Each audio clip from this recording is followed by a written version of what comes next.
What's up, y'all? So right now what I'm doing in the stream is I'm preparing a video right now that I'm making. Surprisingly enough, I'm going to make a video on, well, I don't think it should be surprising. But anyway, I'm making a video right now inside of I'm actually using iPhoto.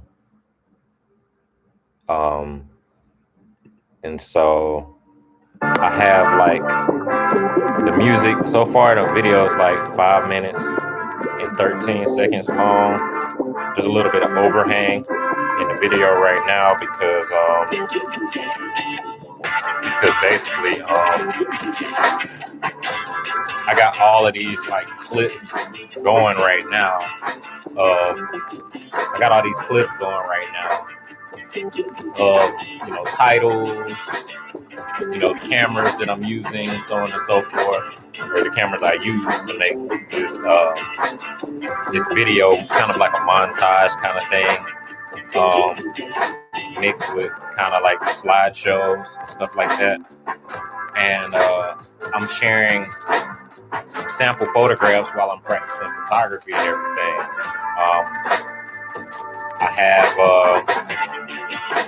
I have the Leica M6 and I have the Mamiya Rb67, and I'm using those two cameras, and I shared some photos, that, to me,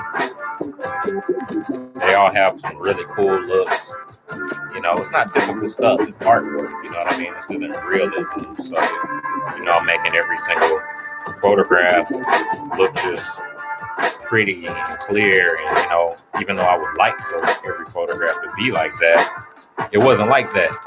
And so, in the process, I'm learning how to embrace certain things about the process of photography. And I think that when you actually get photos that don't come out that great, those end up being the artistic ones. Kind of like abstract expressionistic paintings. They're abstract expressionistic paintings. It looks like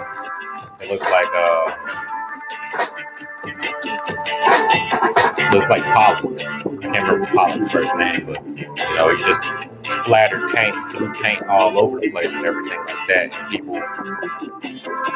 people looked at his work, but people were really quick to like knock it and everything like that. So basically, that's the way I approach it. Is, to appreciate, because people just disrespect art so much, man. They won't invest in stuff if it doesn't look good, if it doesn't look what good is. They don't want to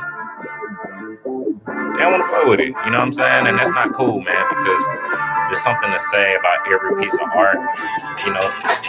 Sometimes you gotta kind of let it sit for a while, and then you start to see other things that you really appreciate about a piece. And you see something about the moment. If you look, and I'm sitting here, I'm looking at my photographs now that I've taken a long time ago, a couple of months ago, and I'm not as critical as I once was about it, and I'm really glad that I wasn't that way. So that's the music that's kind of playing right there, and I'm just kind of right now in this moment, I'm trying to see, what else, if I want to add anything else to the video. I mean, so far it's a 5 minute 13 second long video. And I don't have a voiceover. On the clip, and I'm thinking about recording a voiceover to it. But then again, like, I don't know. And I would say the only reason why I don't know is definitely because it's extra work. But because it's extra work, I'm actually asking myself, like, is the extra effort really worth it? You know what I mean? Like, let me double check this stream, because it looks like my webcam just went black, or it looks red or something like that. I don't know what that means.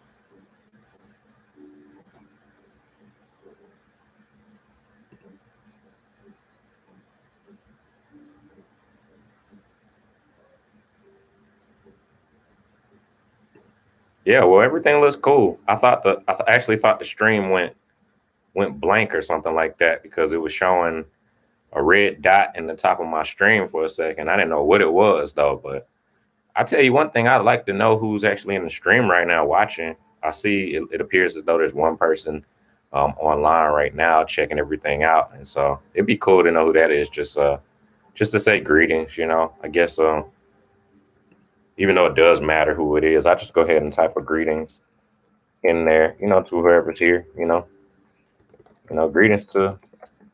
I know you can hear me talking, but somebody might join later on and not necessarily. Um, I might not be saying it at the moment. So greetings to whomever is here in the room with me. I hope you're having an amazing day. And thanks for coming to chill with me while I work. We're going to take this call real quick. This is Flojo. Yo, Flojo, what's going on, bro? Hey, what up, baby? Not much, my brother, man. I'm streaming live right now. We can hear your turn signal, but I'm streaming live right now. I got you on the well, basically I just answered my phone while I'm streaming on YouTube. Yeah, I'm streaming live on YouTube. I'm letting people kind of hear and see my process as I'm making a video on iMovie about some photographs that I took on 2 of my film cameras. I'm really just, I'm making the video right now. My goal is I'm making about 4 videos because I'm sitting on a bunch of photographs from when we took that countrywide tour trucking all over the country, and I took a lot of photographs. So I'm preparing to release a coffee table, maybe a couple of different coffee table books with the journey and experiences documented. And I'm going to sell those eventually and release some of those. But, before I do that, I'm just putting out the video so people can kind of, see the photographs. And then later on, it'll just be kind of, a central place where you can appreciate it all without, the distractions of other links and internet ads and all that. You can just, open up the book. But yeah, man, I was calling you back this morning and, catching up on things. I know I missed your call the other day and everything like that, and we have a tendency to play phone tag. I work crazy hours.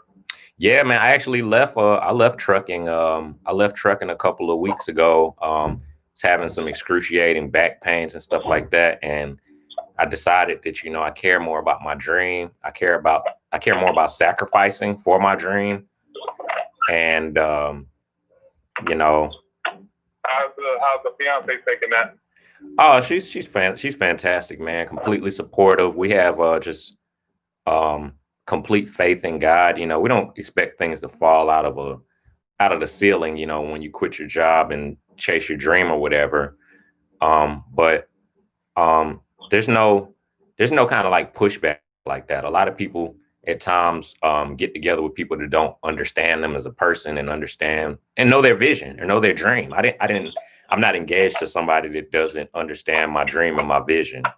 We work hard and we'll do what we have to do as we have to do it, but we're not going to live life in fear. So I'm not being, to answer your question, my fiance is not like stressed out that I quit my job, for my music or whatever. We still got goals and I'm focused on those things. I'm not just sitting down chilling. Like I got a whole list of stuff to do, and it's about 2 weeks worth of stuff jammed into one day. So it's a lot of productivity that I got to get out of the day, every day.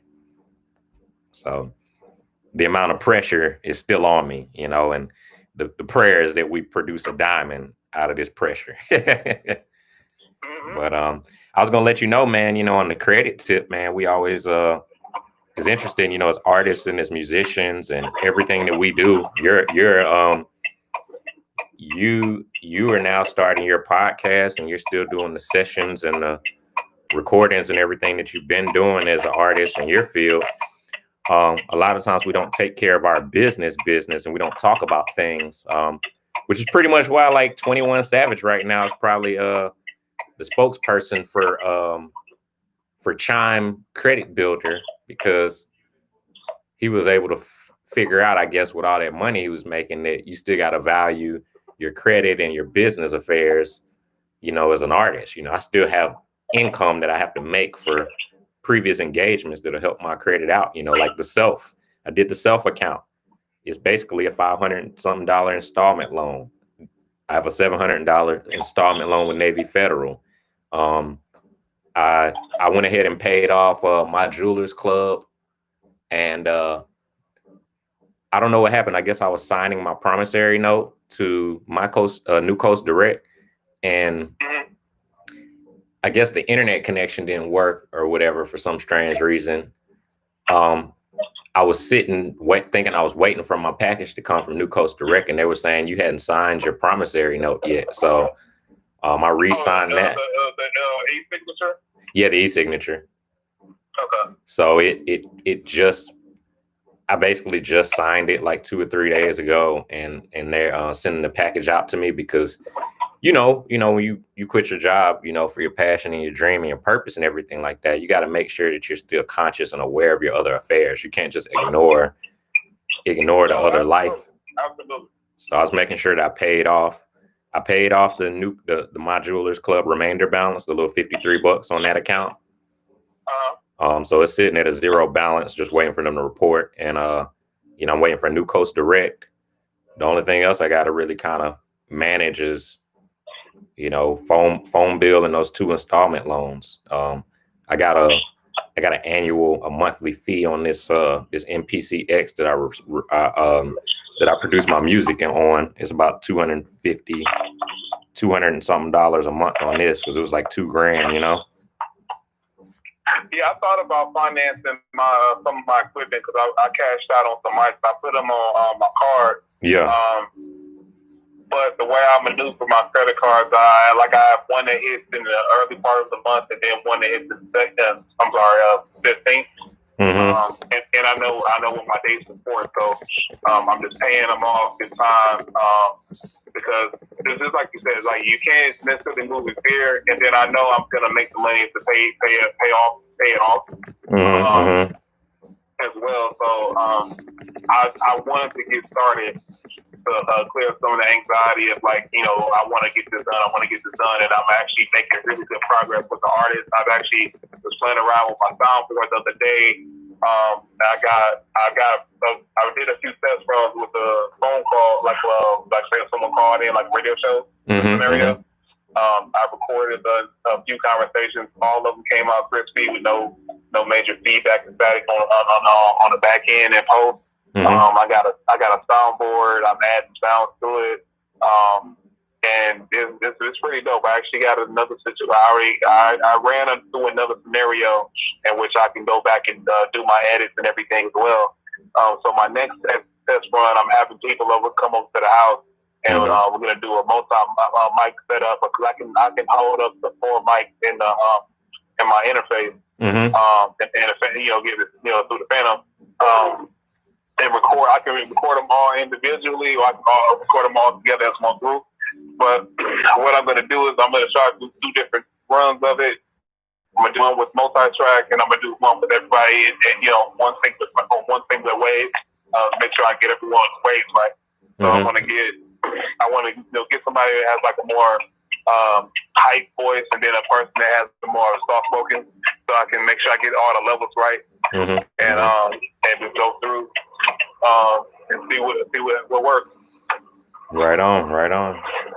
Yeah, so I'm excited, man. I'm really excited. I can't wait till I get off right now, because I got some scripts, ideas that I need to actually put down on paper, and type up more. I got to type up another video treatment, and then I got to do some more research on the podcast side of things. Right. It's like it's nothing. Well, you being a fellow creator, you know, it's nothing better than having a creation come to life. Oh yeah, man. I'm making sure that I'm aware of the balance, because I think you want to overload yourself with the amount of dreams that you want to accomplish in the course of one day, so that all of your works end up being productive works. Because when you're leading by faith, you got to do as much activity as you can so that God can bless it. You know what I'm saying? Like, I had another camera of mine that I was able to part with. I had an Olympus, a 35 millimeter Olympus stylus camera, and I put it on the market on Mercari for $100. It didn't sell for. I had it on there for probably about a month. I dropped the price all the way down to like $60 during the first week because I was anxious to sell it, and then I realized, like, I don't want to undervalue myself, because desperation isn't the way to live a successful life. It's just a bad approach mentality, to go about things, or to predicate your decisions or choices or creativity upon, and so I put the price back where it should be, around $100. And 2-3 days ago, man, somebody bought it, and I was excited about it. But I thought about, just moving in peace, moving with faith, because, I used to truck, you know what I mean? And as a trucker, I was making like, over the road, I was making like $1,400-$1,500 a week. Coming home, I was making anywhere between 8 and 11. And so when you're not seeing that kind of money immediately as a creator, if you get scared and fearful, you can make choices that you wouldn't make if you were still making the same type of money. And so I don't believe that I should allow my mindset or the person I am alter I shouldn't let my character change because of the amount of money that I'm making, which is temporary. You know what I mean? Like, that all changes as you remain productive in another field. And so it was really, I guess the point is that you want to stir up as much positive activity so that you can create opportunities. You want to just be on, you know what I'm saying? It's like you want to just make sure you're in the stores and ready for people to appreciate it and place value on it in the amount in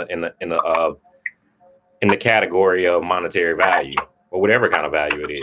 But I mean monetarily specific, because you got to give more value. You got to give more value, in order to, to get a return. So just open up those lanes and do as much as you can in the course of a day, and really watch God bless it. Because if you don't give him something to bless, you can't be upset. I said, how are you gonna get the bless if you don't get something to bless, right? Yeah, man. Shoot, you might want to hit up Robert Powell too, man. He really wants to do some podcasting with the three of us. He thinks we're really like-minded and can hold some very intellectual, creative conversations. How you doing? He called me the other day. I want to say about a week or two ago. Actually, he called me while I was in the studio session recording music, so I couldn't talk to him. But he's kind of random how he hits me up. So it's funny, because he's a cool guy, and like I like the fact that we don't agree on a lot. How you doing? That's how I am with him too, bro. We don't, but we definitely agree to disagree. Right. And sometimes it's like he says things for the reaction, and then other things like he really believes it. Right. And it's like, oh man, I'm a very agreeable person, but it's certain things I just can't. I can't let you have that. Right. And it makes for a fantastic dialogue. I mean, like, he said some stuff to me, and I was like, yeah, I'm glad you brought him up. I gotta put him on my phone, actually. Yeah, man. He said some stuff to me, man, and I was just like, he's smart, man. He knows his history. I mean, he comes from a very historically charged area. You know what I'm saying? He's from Alabama. Mm-hmm. You know what I'm saying? There's a lot that happened there. I know you ain't estranged to any of that, but I mean, you know, just different things, man. I remember us talking about how, you know, people, you know, put pressure on black folks to vote all the time. You know what I mean? And it's like people put pressure on black folks to vote because, you know, it's a privilege, I guess. I thought it was a right, to be honest with you. But say it again. I said it was a right? I said people put pressure on black folks to vote as if it's a privilege, but I thought it was a right, to be honest. It's supposed to be a right, but it's a right that we had to fight for. Therefore, it's marketed. It's said to be a privilege because our ancestors didn't have the privilege of those. Right, but they were supposed to. Right. So, what's the perspective of that? Is the perspective that you should because you had to fight, or is the perspective that you choose because you were always supposed to have the right anyway? You know, like we weren't. Well, you can make an argument for both, and making an argument for both basically puts you at the pole. You said basically push you at what? I said whatever point based on what you just said, you can make an argument for both. It's a right and a privilege. You can make an argument for either one, but each one puts you in a position to have to go to the polls if you want to be counted fairly according to the way the system's set up. Right. Now, the execution of the system is to be debated. But the point is also not to take for granted anybody's actions. Like I don't want people to think when you have this topic that, oh, that's a real thing too, because a lot of people thinking voting is actionable enough, but that's not the case. Well, I'm talking about grandmama now. You know what I'm saying? Like, if you don't vote and they fought for it, people try to use the guilt. They try to use guilt and shame to make you feel like, well, you should always be voting because somebody, you know, died to vote, you know? And my thing is like, my silence is just as powerful as my words. Your silence is just as powerful as not participating in the election? Say that again? Is that what you're saying? Your silence is just as valuable as someone that actually goes to the polls and vote? Well, that's the conclusion I kind of came up with when I was talking on the phone with Robert, because a lot of people. What's the point you're proving? The point that I'm proving is that basically voting Democratic all the way across the ticket isn't the way that you use your voice. Even though it might be like Democrats that believe, you know, the way that we believe, or that they run things the way that we would hope that they would run things. My point is just, as a whole, I think. Well, I'm sorry, go ahead. No, you're fine. No. It's just. I mean, I'm not gonna sit here and act like I'm extremely well versed on what like Warnock stands for, or what, you know. I don't even remember who the other person is. You know what I'm saying? Like, I've been so focused on trying to make sure that I'm a contributing citizen myself, in order that I can, you know, support myself financially, that I think being a productive individual is probably the primary first source that we should be focusing on before focusing on who's got our choices in their hands. You know what I mean? Because you can affect a lot, but if I'm productive and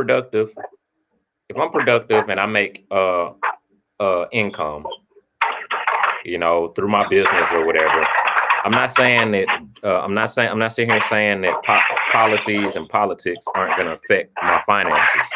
They will, but you got to be productive before any of those things can actually affect you.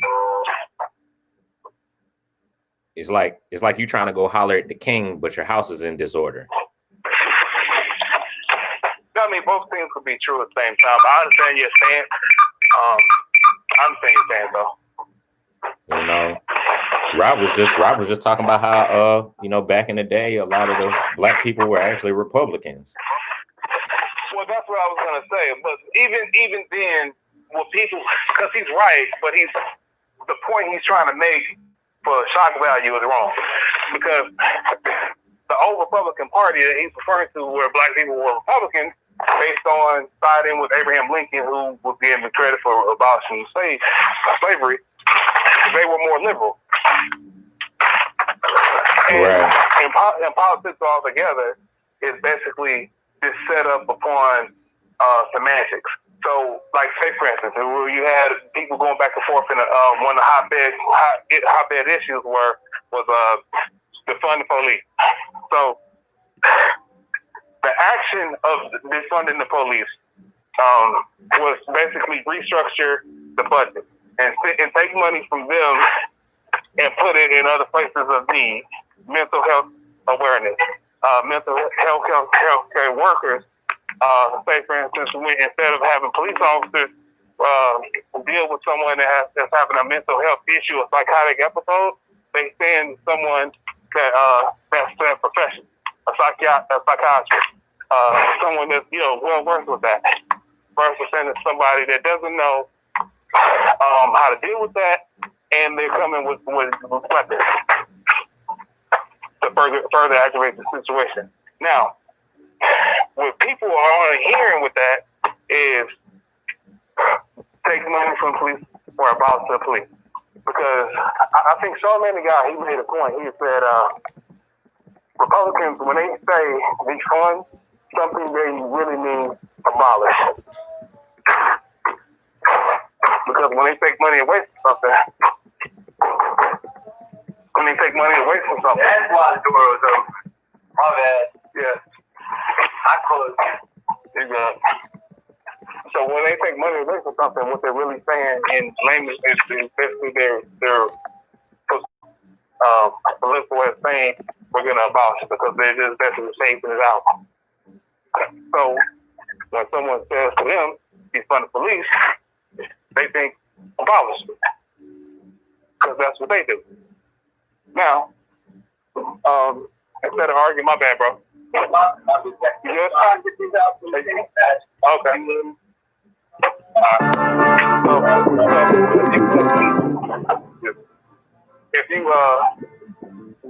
I think a lot of people in politics, we spend more time arguing about the headline than the actual contents of the story. Yeah, man. I mean, because it's fun. It's fun to people to do that. It's a waste of time, but people do want to be entertained because they're not. I don't think people are actually happy with the life they live, and they can't be, because the majority of people are at corporate right now. And I'm not knocking you, because I know you're doing corporate right now, but the majority of people out there are doing corporate, but they're also not coming and building a dream. You different, because you're investing in yourself. You know what I'm saying? Yo. Check. Hello? Check. Hello? Can you hear me? Yeah, okay. Yeah. So, yeah, I mean, Check. Do you remember No Child Left Behind? Right. Check. Homeland Security? Yeah. Okay, so basically, if you talk about the titles, right? Mm-hmm. Homeland Security came after 9/11. Who's gonna vote no on that? Right? Mm-hmm. Well, I'm sorry, the Patriot Act. Who's gonna vote no on Patriot Act? Because we want action after 9/11, right? Right. But basically what we did is give the government permission to spy on everything.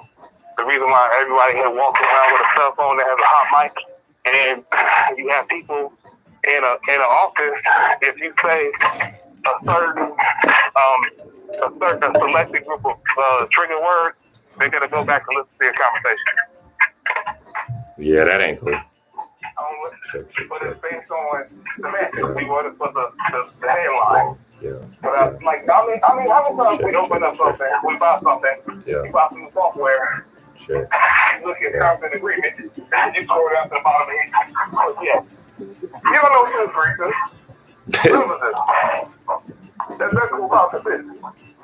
No child left behind, close more school. Where it's supposed to be basically, they showed it as we're going to get better education for the children. And I had this argument with someone else, was like, that's because those schools are crappy. And they made a point there. However, the thing is, what kind of performance are you going to get from kids that used to go 20 minutes to school, now they have an hour plus to ride to get to school because their school was closed. Mm-hmm.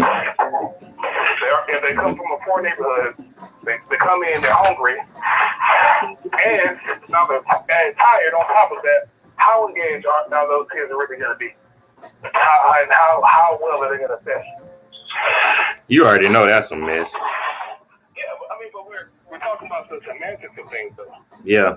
And that's basically what all of how success becomes. It becomes a headline, and we're arguing about the title rather than the content of the action. Well, we live in a reality TV world, so we already know it's all about the semantics anyway. So, but nah, you got to bring it up.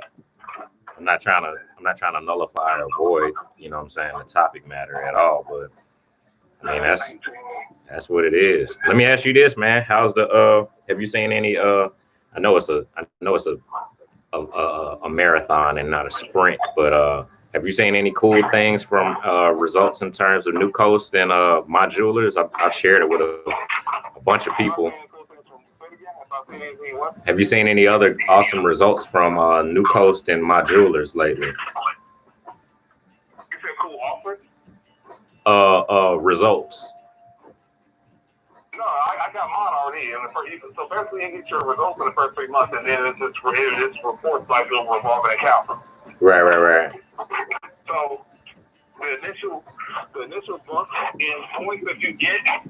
It's just like if you open up a brand new credit card with a $5,000, $2,000, $10,000 limit.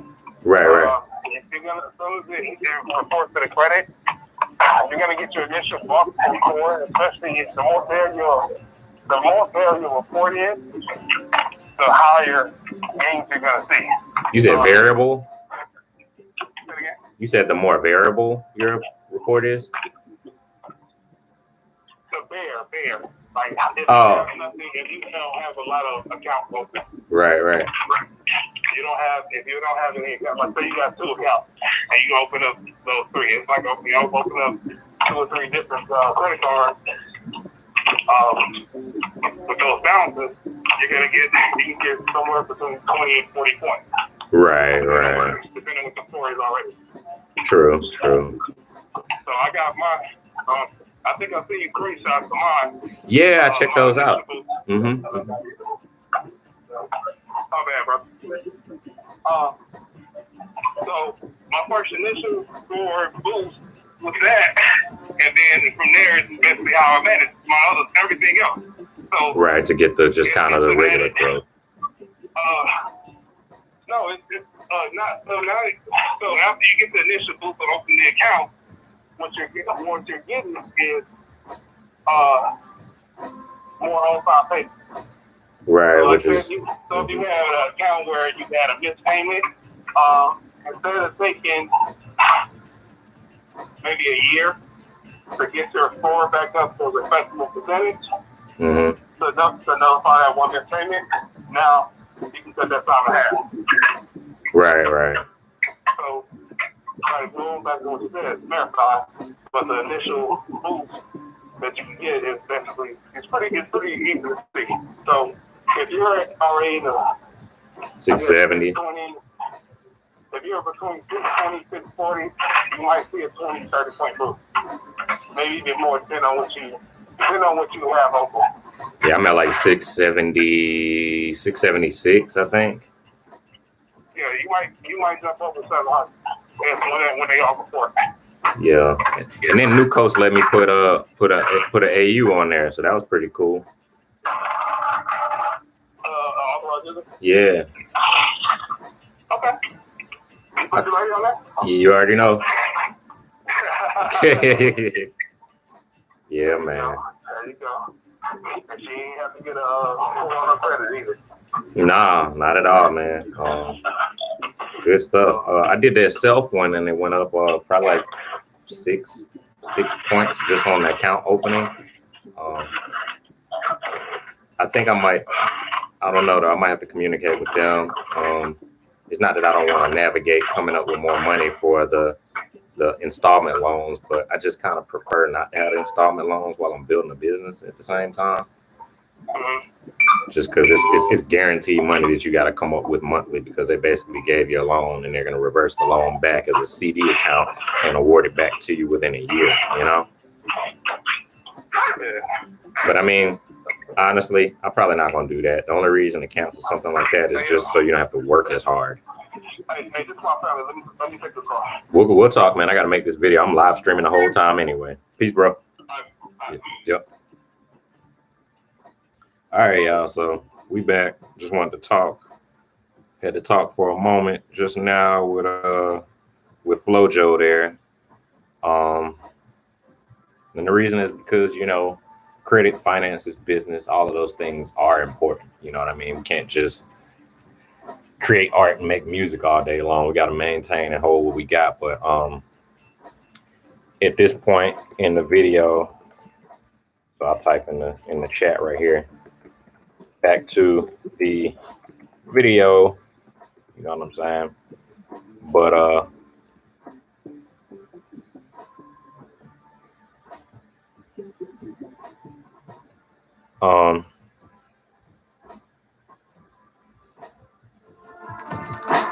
right now in the video, kind of just patterning things right now. I'm actually preparing to do a voiceover for this video, so we can kind of talk about and state about the things that you're seeing in the video.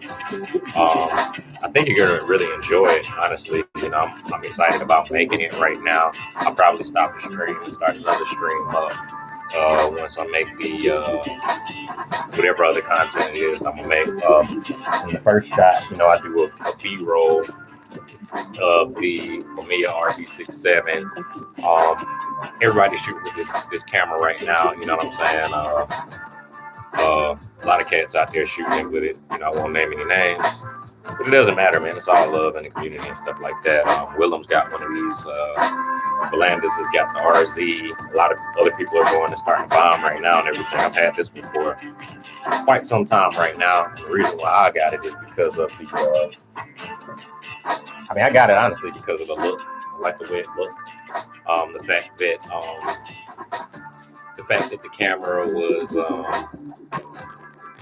fully mechanical to me was a bigger upside to me. You know, you can see even, you know, in my studio, like I'm like analog pretty much everything. You know, I got an MPC X, which is, you know, what I pretty much record in, because I don't record in laptops or anything like that, because software, it dies a lot of the time. You know, my prayer is that nothing ever happens to my MPC X, and I can always continue to record on it. However, in the future, I probably will be recording a lot on my Tascam cassette recorder, and then I'll just probably play the Tascam from the cassette into some type of unit that can actually upload straight to the internet, so that I can distribute, you know, on a you know, like Bandcamp, you know, which I'll be releasing some albums on Bandcamp. I'll leave the links and everything like that. I need you guys to go in there and support, buy all the albums, you know what I mean? Tell all your friends about them, share them, so they can buy the albums and play them and stuff like that. Y'all can enjoy it and stuff like that.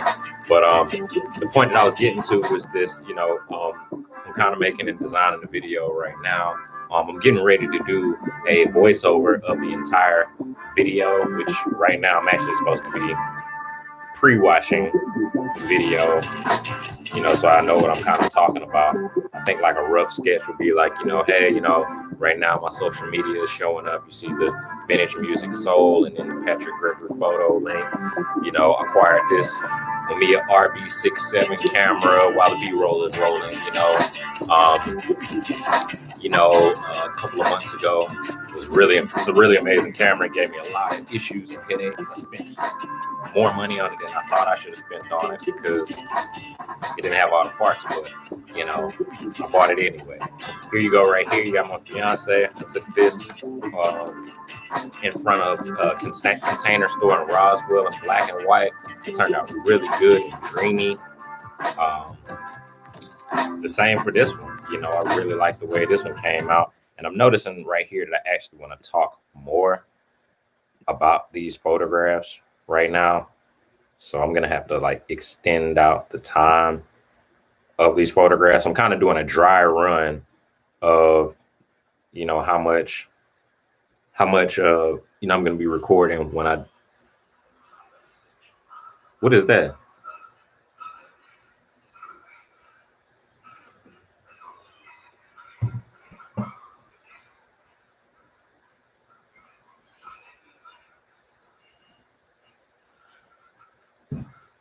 Oh, I was like, what in the world? It sounded like the sound was in the room with me. Anyways, y'all, don't trip.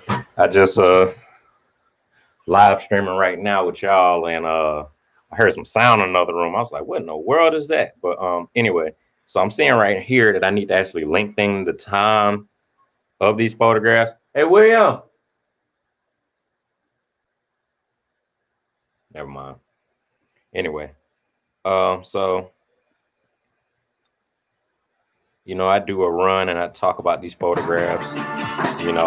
This photograph right here, my beautiful, lovely fiance, Shanoa, in black and white film on the 400 Tri-X. This was an expired film, black and white. Photographs came out really lovely, really dreamy, amazing portraits, really, really soft, focused, but I love it. It looks great. It looks artistic. I don't shoot photographs so they look realistic. You know what I mean? I shoot them so that they have feeling. And I feel like all of these photographs have feeling. No, she's looking back at the camera here, and I like the contrast of the photographs. I like the contrast of the photograph right here, where there's she's and I'm doing a test run of what I'm going to say when I shoot when I record the voiceover for this. I'm going to release this video, so I'm just talking about the photograph, looking at the photograph, noticing the different elements in the pose. I think next time, I'll have her move, a little bit instead of standing in one place, because you notice the similarity between background, even though her as the foreground and the subject is changing. We're now about to get to the next photograph right here, and this was outside of cheesecake. This out here was outside of Cheesecake Factory, and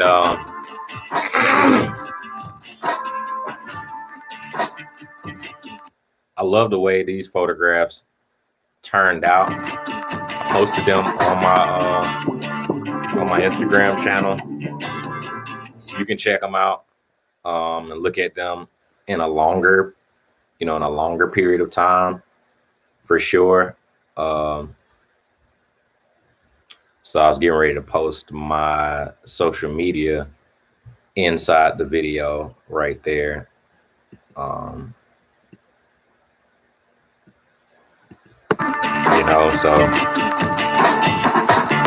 So I posted that again inside the clip. And this is a couple I shot photographs of. They were in front of Perimeter Mall. Dunwoody,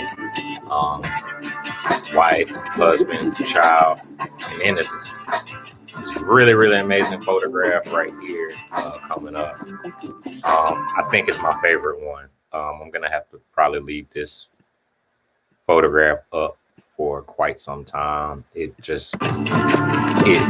really, I love it. I love the photograph. It turned out really awesome. It turned out really, really amazing.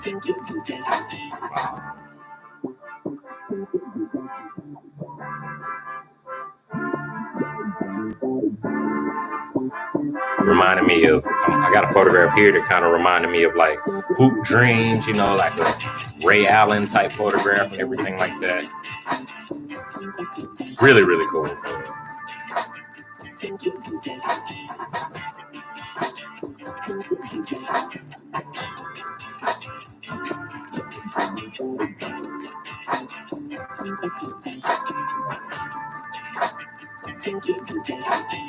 And then here in this next set of images I took, they were with my Leica M6. I wanted to get that bad boy for a long time. Finally acquired it. Actually sold my Leica Q for just the lens to put on this camera. They make great images. I don't know why the lens costs that much money, honestly. You know, so it's all good. I'm not gonna hate on it. I'm not a guru. I don't know about all the schematics and stuff about photographs and why the lenses cost as much and the details and what they create and all of that kind of stuff. I just wanted the best, so I bought the best, and I wanted something that's going to be able to stand the test of time. This first image right here that I took was a photograph of, I can't remember the guy's name, man, but he's actually a motorbike builder. Custom motorbikes is what he builds and everything like that. If you go to my Instagram page, you can actually see the photograph and actually tag him in the photo. So go to my Instagram, see it there, see the photograph there, and you can check him out because he makes custom bikes and stuff. So here's my fiance right here in my fantastic studio. And she's lovely. Right here in this image, she has a, I don't know if you call him a captain or like a dashiki or something like that. But it's really beautiful. I like the contrast in the photo. It came out really like raw, harsh darks and stuff like that. This other one. So right now the images are moving really, really fast and really quick. I'm working on the slideshow for the video. Actually working on my voiceover for the video. Need some water. But here this photograph was taken at the Velvet Note Jazz Club on, I can't remember what road that is. You can Google it. Like I said again, I tagged these individuals. I tagged these photographs of the people on my Instagram page. So check out the Instagram and you can kind of get details on these places if you're interested in them. This is the first time I shot film in a dark place. And always, I'm a fan of jazz photography back in the day, like Miles Davis on stage. You got black and white on stage with these guys, and I want to create this type of thing. So I challenged myself to potentially waste a whole roll of film in a nightclub, a jazz nightclub at that, in a lounge. These are some photographs right here. I walked up on these guys at a gas station, and the guys were, they were chilling, they were hanging out. And this one I focused on the driver. The driver's on the phone. In this shot right here, you get a zoom in of the passenger. And right here, you get kind of a zoom in of the activity. They were actually hanging out. Excuse me. Funny when you sneeze, it's kind of like a dab. Should I have my mask on right now? There's nobody in here, but anyway. Right here, it's just some kids kind of in the neighborhood, man. They were chilling and hanging out and walking and stuff. And, I asked them, I politely asked the kids if they wanted to shoot a photograph. They were walking together, hanging out. And I was real late on shooting the photograph. And they, I asked them if they wanted to shoot it, and they said no. And I shot it anyway, just because it's my camera, free country, not trying to be mean, trying to be rude. That's completely not what it is. Certain moments, it was a lesson to me because certain moments you'll miss out on. You can't ask for a divine opportunity to wait for you to be prepared for it. You know what I mean? And that's why I think like zone focusing is real cool. I mean, at whatever distance you think it is, man, you're gonna mess up photographs, and I think that's the fun part about it, is training the world to respect the way you see something.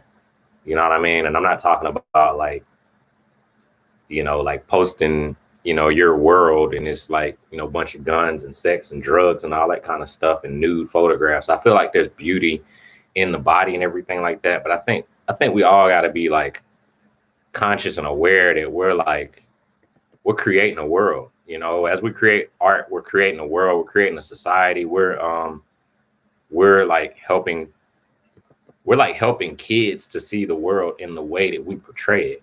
You know what I'm saying? So like, no matter how much you want me to respect what it is you create and what it is you make and everything like that, if it's propagating something that's going to continue to hurt society and hurt the world and, do things like that, then I'm not in agreement with it. You know what I'm saying? Like, I know people that smoke weed. I know people that have guns and stuff like that. But like, I don't really want to show that because the sharing of that, it could potentially have kids feeling like it's cool. You know what I mean? And part of creating art is understanding that like you got to be responsible. You know what I'm saying? Like just because you're over 21 doesn't mean that you take pictures with 60 billion beer bottles, or just because you're over 21 doesn't mean that you drink until you pass out or drink until you throw up. You know what I mean? Because you're not helping your health. And at the same time that you're not helping your health, you're being a billboard for what actually makes more hurt and harm and pain. Like there's people that like die from, you know what I'm saying? Like being drunk and driving. But at the same time, there's like the fact that if those ideas weren't shared with younger audiences, then they wouldn't potentially even have the ideas to do certain things. Even though a lot of the rest of the world is still doing those things, it's not like you're helping. You're not helping by doing that. You know what I'm saying? And people can hate me for this all they want. I'm not trying to start any beef or anything like that. But just to be straight out, upfront, and honest, I think it's intimate and beautiful that Volandis shoots pictures of guns and all that kind of stuff because that's his real life, and I respect his life. But at the same time, as a younger person, and I'm not trying to criticize somebody because he's younger and I'm 32 years old, but like, if you really love the kids from your hood and you're trying to show them that there's nothing to not like about their life and not like about, themselves, and that they can, come out of hood and be a great, amazingly successful photographer that can do what they love to do and work really hard for their entire life, also bring and speak about, the fact that, yeah, I'm taking pictures of this and yeah, I'm showing my life and this and that, but be safe. You know what I'm saying? Like share the whole story, share the whole picture of everything, because the bottom line is that we all know as Black people that were raised in the hood and, of being in environments where things aren't always the safest. And sometimes you got to protect yourself and all of that, that you still gotta be like wise, like if you share one side of the story, if you only share one side of the coin, then you're basically profiting off of the hood, profiting where you're from, profiting from your story. But at the same time, you're showing everybody heads, but you're not showing everybody tails. You're not showing everybody that, guess what? Like, even though I'm like taking pictures of these dudes with guns and they're pointing the gun at the camera, like, yo, as a child, like, you know what I'm saying, as a kid growing up, you know what I'm saying? Like, if you're going to do the same thing that I'm doing, like, be safe, be careful, realize that, like, if you're pointing a loaded gun, like, this may be for mature audiences that, like, yo, be careful. You know what I'm saying? And the thing is like, I watch your videos, bro. I watch your videos and I dig what you're doing. And I think that there is intimacy and there's truth in your story. But at the same time, bro, like, tell the whole story, man. Don't profit off the hood. You know what I'm saying? Don't profit off of where you're from and not also protect where you're from. You know what I'm saying? You're sharing that this is what you're doing and we see it in your work. You know what I'm saying? And we love your work. But the bottom line is, like, Instagram is a free for all. anybody can scroll down Instagram, I think, and have accounts. There's teenagers that have accounts, you know what I'm saying? And no, you can't stop the violence, and it's not a responsibility that you gotta bear by yourself. But at the same time, like, I'm very conscious to what kind of music it is I put out. I'm very conscious to what communities and what people I'm trying to profit off of when I'm propagating their stories, even if it's my story too. I'm aware that, guess what? You know, think about it like this.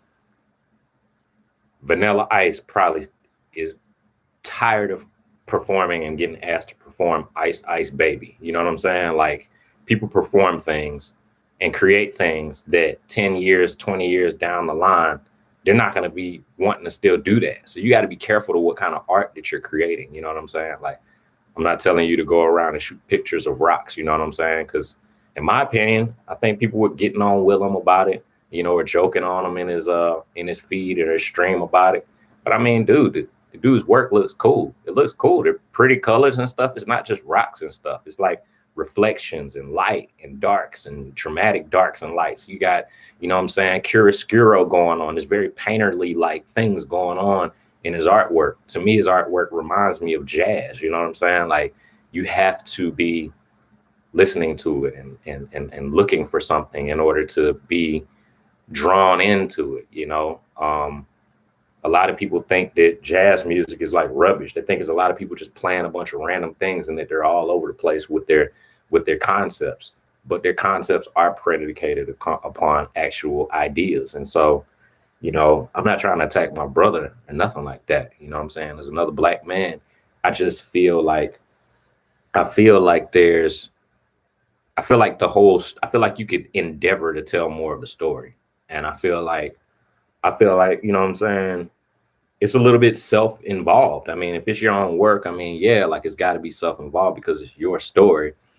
But at the end of the day, like, don't be just profiting off of these people. You know what I'm saying? Like, I feel like you're a very smart, intellectual person, and I'm not trying to like start a beef or nothing. I'm just speaking my mind, just like everybody else speaks their mind on their YouTubes and all of that kind of stuff, because this is my platform, you know, and I respect everybody else's platform. But as mature individuals, you know, it's up to us in the world to tell the full dialogue, tell the full story. You know what I mean? I talk to beat makers all the time. And when I'm talking to beat makers, I always encourage them to produce and learn an instrument. Don't just make beats. You know what I'm saying? Like, learn an instrument, because the entire process will help you to appreciate and enjoy the process.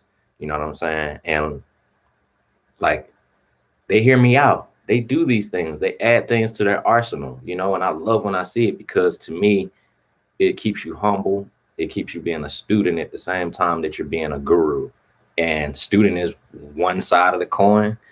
Master is another side of the coin. You know, you master where you are. But let me get back to making these edits and stuff. It's 10:11. I was endeavoring to put out 4 YouTube videos before 11 o'clock, and I'm not doing that well right now at my goal. And that's okay. But, you know, I'm just want to do as much as I can right now in this span of time. I'm gonna stretch out a bunch of these clips, the actual photograph, and then I'll go ahead and I will do some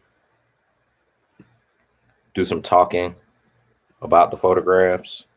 Try not to make them, you know, too long, but I will talk about the photographs, and I'm dragging out the clip so that I have more time to talk about each clip. After the fact, what I'll do is I'm copying and pasting my track here. It's called The World. I made this track on I think I made this track about 2 years ago on GarageBand. I make it on GarageBand or Logic.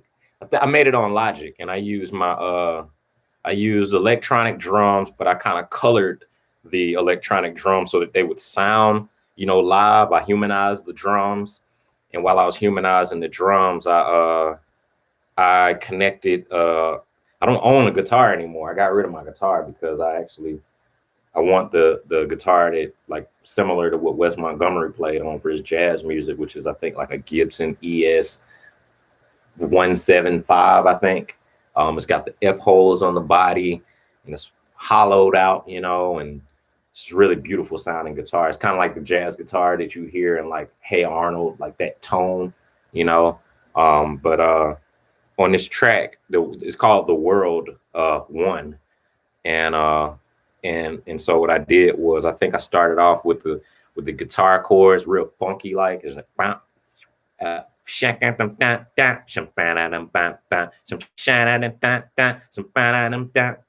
and you'll hear that.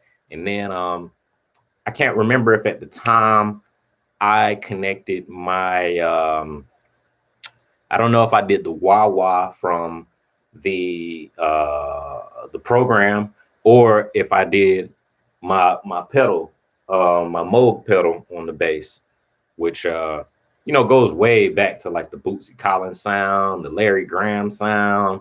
Modern day would be like Thundercat, and so I used that sound. So I got the bass on there real funky, just womp womp womp womp womp womp womp womp womp womp womp womp womp womp womp womp womp.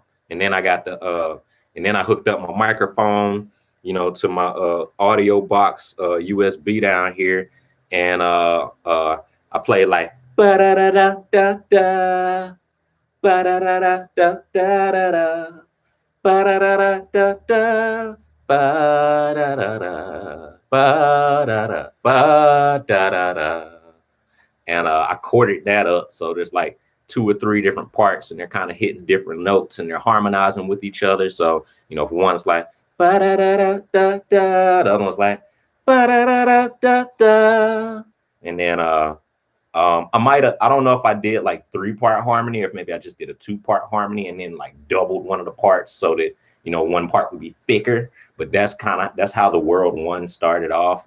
And I actually recorded that song in the bedroom of my ex-girlfriend. It was a very volatile, not healthy relationship.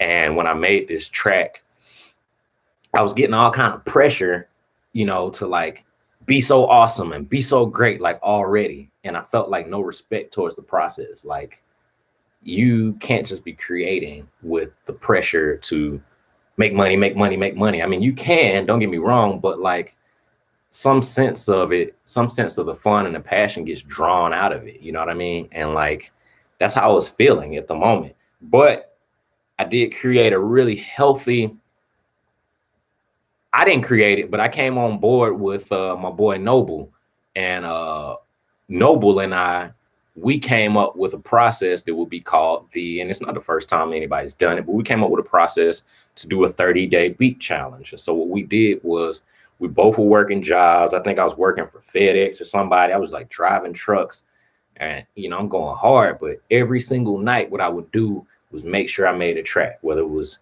you know, I was starting the majority of them out with guitar chords or whatever, you know, drums, electronic on the Logic Pro.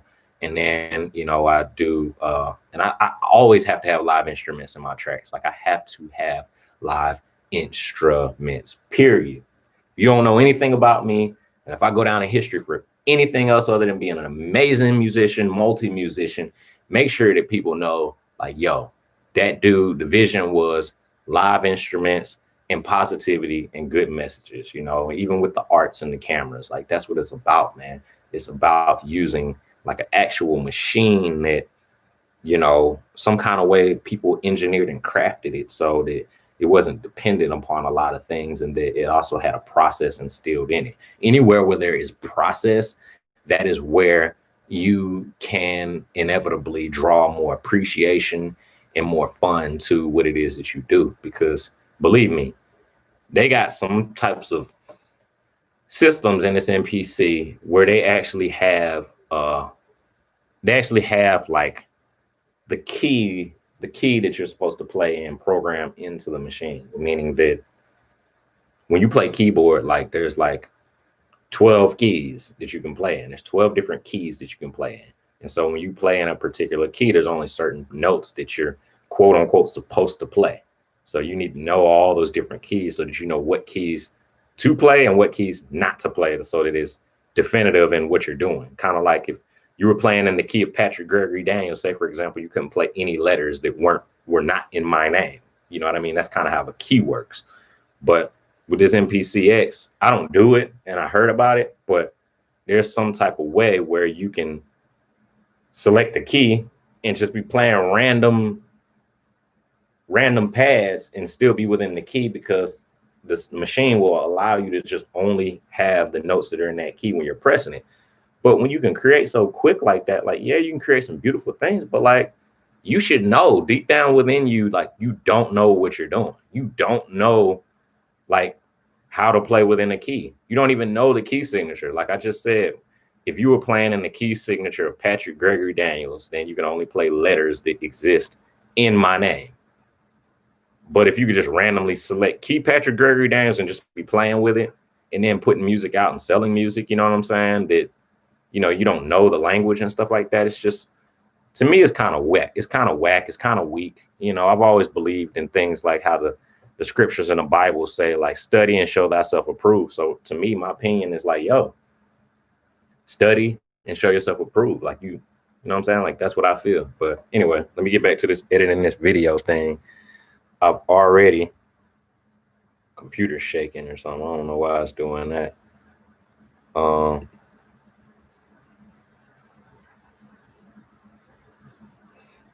Let's see here.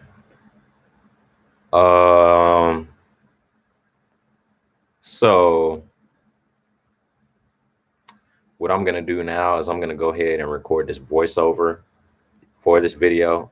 Typically my process is, and I need to find a way to do this with the GoPro. I should be doing some kind of videos on the scene so you can see kind of what I'm doing, but there's no shoulds in art. You know what I mean? A should is based upon something somebody else did. Hey man, bro, look, we ain't trying to see the same old shit, period. We don't want to see that stuff, man. We want to see something new. I'm tired of seeing all the same kind of stuff. I might start putting out shitty photos just so people can like start to learn how to appreciate things instead of looking at things as being so doggone accurate and so sterile. You know what I'm saying? Like, perfect pictures are overrated. You know, if everybody looks clean and everybody looks like a freaking statue, you know what I'm saying? Like, and I got the same grievance. I don't even, you know, I'm not going to claim the grievance, but it's also stupid that people that draw everything, like, it's not skillful to do something exactly the way it looks. Is that a skill I have? No, because I don't want to sit there all day long. I don't want to spend hours and hours and hours and days and days and days drawing one thing to look precisely the way it looks like in the real world. Why do we want to put a picture of something on the wall that looks exactly like the real world? That's why we already have the real world. Anyway, let me go ahead and record this this voiceover. I should not be touching this microphone when I record it because it'll most definitely respond to all of that. Basically what I'm gonna do is end up dropping another sound clip. I'm gonna drop another sound clip on top of the video. In the video, I have the B-roll of the cameras that I'm talking about, and then all the different photographs that I took with the camera, and then the next camera, the Leica, and all the pictures I shot with it. And then after that, what I have is I'm recording the audio. I have the music. Sorry, the music audio clip is gonna be playing at the same time. You know what I mean? So the music will be playing, the camera B-roll, the pictures of the camera, the video of the camera, what they look like, because I shot that so you can see what I'm shooting with. Not like it really matters. We need to actually stop doing that. I'm doing the same thing. You know, I talked about Volandis like using the hood to profit off of in his work because he's from the hood and not telling the whole picture, the story of that. But honestly, shoot, I'm doing the same thing. I got in this video that the video is about the Mamiya Rb67 portraits, expired Kodak Tri-X 1997. And I'm probably going to put the Leica M6 in there too, because I know it's a cult favorite. It's a cult following. It's a popular camera. And, you know, perhaps if I put those two things into the stream in the post, it'll break through the algorithm, you know what I'm saying, and allow me to be seen on YouTube. You know what I mean? Like, we all do some type of clickbait thing, but in my opinion, the one I'm doing is better than the one he's doing, because I'm not, mine can't kill somebody. You know what I'm saying? My camera can't kill somebody, but you know, guns, they can, you know what I'm saying? And you know, maybe one day I'll come to terms with the way I feel about guns and everything like that. I actually did a funny series of photographs I shot on my phone, but I actually have film photographs of them that I shot as well. But I took a couple of phone photos, and I'll probably do a video of that, and start a joking photograph jokes with Volandis via YouTube. You know, that'd be pretty funny. You know what I mean? I want to tell y'all about it, but I mean, I still think it kind of sinks the same idea, but it kind of doesn't. But anyway, let me film this. And what I'll do is I'm recording the voiceover for the video on my MacBook, and I'm recording the voiceover for the video on my MacBook, and then I'll go after the fact and just take the USB out, put it into my other Mac right here, and just drag the audio up under the video. You know what I'm saying? So that's how this will be. And I'm gonna go ahead, check. Yeah, so that's how I do this. And put this microphone right here so it'll be easier for me to make sure that my audio is getting directly into it. This is a dynamic microphone, so it typically only gets information into it that, you know, is facing it in the direction. So when I think of dynamic mics, think of directional mic. Wherever you point it, that's pretty much where it's capturing, you know, the best quality and everything like that. So yeah. So what I normally do is I line it up in the beginning of the video, the cursor in the beginning of the video.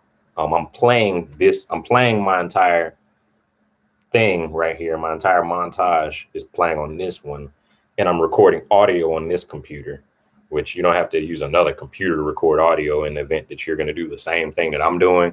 You can use depending on how your space is on your phone, iPhones have really good audio. So I mean, if I already have any kind of phone, Android phone, and I maybe do that, you know, one day. I just I need to situate my the way I'm manipulating my space on my phone, because it's just getting so heavy in my Google Drive.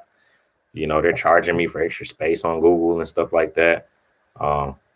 They save stuff in the cloud, and then they turn around and charge you for an invisible place to save your things, which is funny. We're paying for invisible things now that hold tangible items.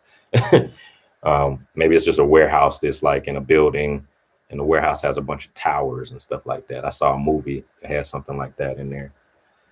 But yeah, so I'm gonna watch this video while I record the audio in this one, and then I'll transfer the audio to this computer over here and put it on like that.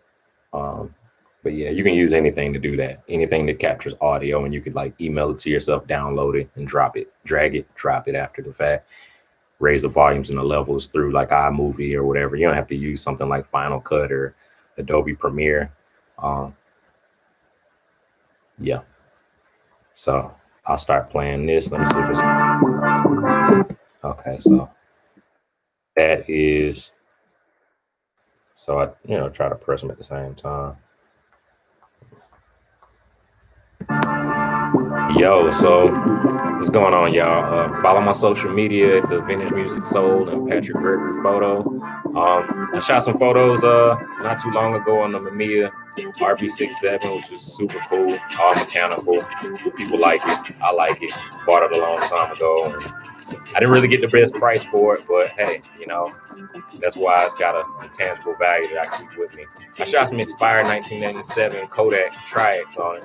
This is a picture of my fiance right here. I really like the way these lights came across her face. It's got a really nice, soft, beautiful focus right here on this photograph. This image was shot outside of the Container Store in Roswell, or Dunwoody, Georgia, you can call it. We went to high school out there at North Springs Charter a long time ago, back when it was North Springs High School. I like the way the images turned out. I had no clue how they would turn out. You know, I'm still trying to get to the point where I can predict what will come out of the camera, but honestly, I don't really want to be able to do that because that withdraws all of the fun out of the art form. People crack jokes on me because I still shoot film and all of that, you know, because they shoot digital. I get on shoots with people and they're like, how'd your pictures turn out? And they know I'm shooting film, so they know I don't know how they turned out.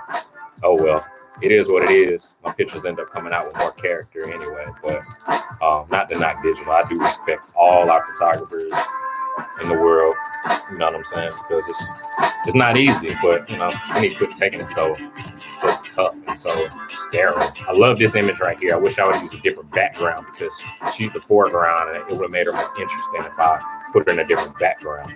This image right here, I shot this, I was walking around, we were walking around, my fiance Shanoa and I were walking around, and this couple was out there, and she's just recently had her baby, and husband and wife were outside the mall at Perimeter Mall in Dunwoody, and I shot that. You can see more of them, the images and stuff on my social media, so follow those at the previous. It wasn't up that long, but you can pause it, please. Thank you. So I got another photo of them right here. It turned out really, really soft and still contrasty. Like, I like it. I like the amount of imagination you have to have while looking at the view. This right here, hands down, one of my favorite photographs of the entire session. It's like hoop dreams. You know, you see the basketball under his arm, like child in the middle, the arms are fading out. You know what I'm saying? It's really dreamy. Definitely gonna put this in my photo book. You gotta have it on your coffee table and on your wall. It's dreamy. It's that thing that makes you pause and stop and look at it a little longer. You know what I'm saying? Like, it's not all sterile like a clean shot. But here we go. Here's my baby. Cult classic. Leica M6 sitting on my 1980 Fender Rhodes piano. Love this camera. Thank you, baby, for telling me to buy it. I enjoy it. It's fun. I shoot so much film on it. I don't even think about it. I just have a blast. Oh, my boy right here. You gotta follow my social media here. I met this guy when I was driving trucks back in the day. I was delivering doors for a company that I used to drive for at Ace Hardware. He was here with all these tattoos and hats on. I was like, man, I gotta shoot him. And come to my surprise, he actually builds custom motorcycles. You know what I mean? So follow my social media so you can see, you know, who he is and follow him too. There's my fiance here, looking all contrasty up in my studio with the Star Wars background and the amazing tribal traditional kind of dashiki top.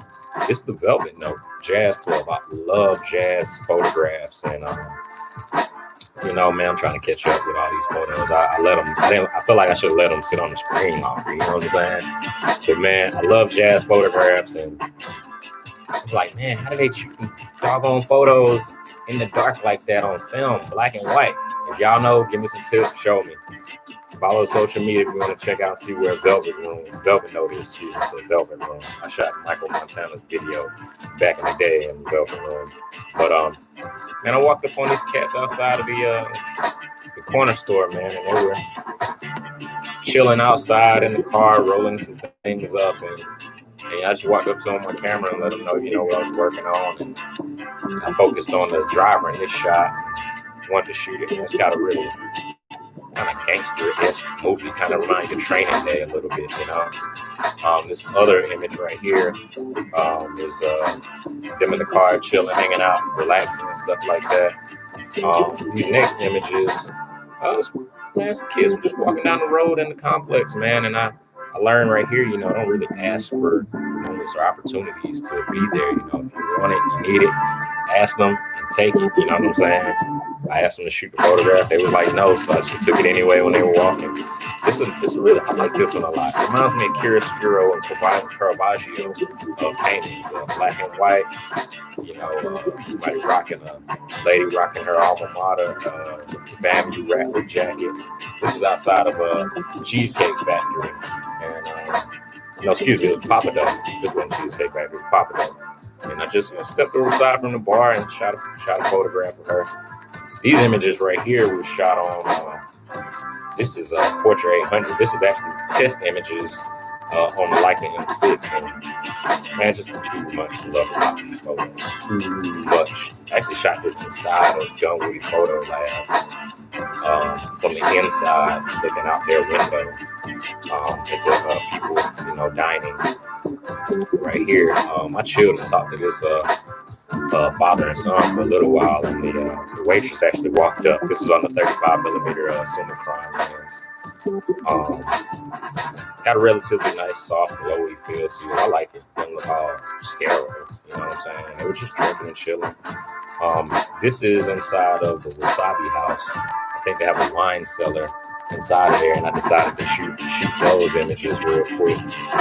Came out darker than I thought, but just still so much to appreciate. You know, you get a chance to look into the photograph and allow the photograph to, you know, spend some time with you. Next photograph is from the exterior of Wasabi House. My goodness, so soft. I love it. The color of the pastel kind of green vibe.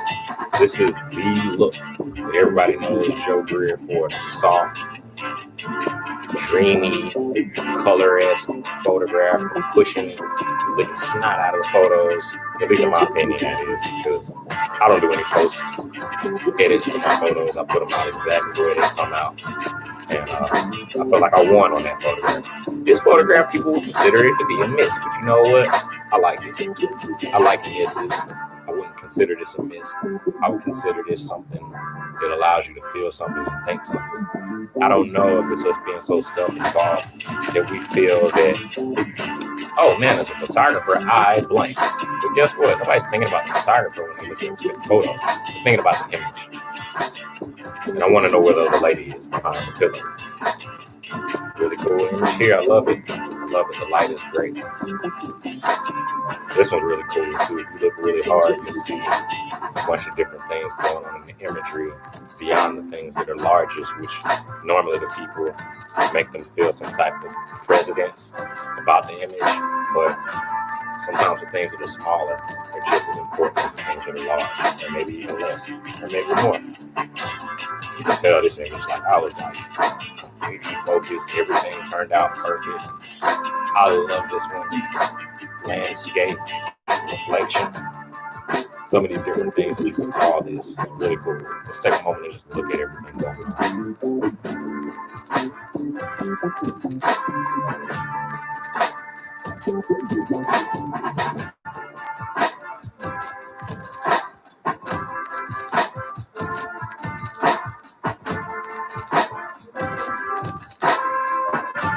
Really?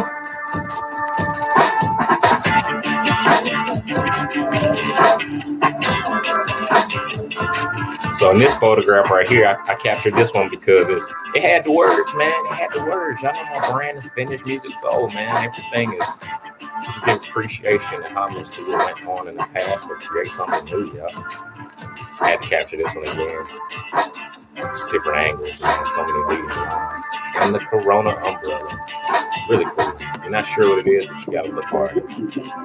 That's what photographs be to me, man. Like you always gotta state the obvious, you know? And that's why sometimes I personally be hating on other people's photographs, because it's so easy to state the obvious. It's so easy to make a hip-hop track, but actually, let me take that back. It's not easy to make a hip-hop track. I went down that road and learned how to use samplers and all that.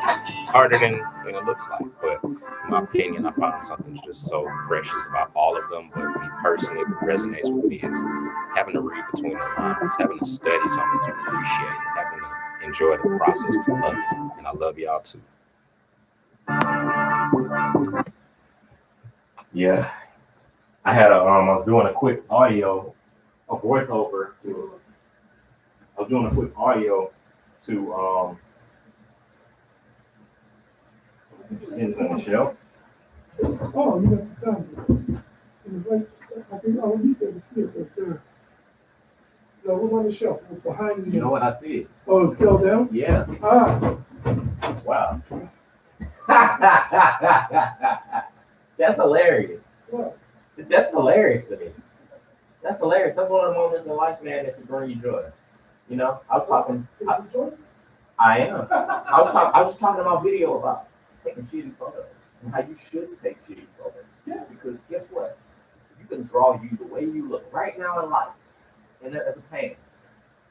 It's not talent. You already exist like this. Why do I want to do that shit again? Why do it again? Do something that makes me think something. Do something that makes me read between the lines.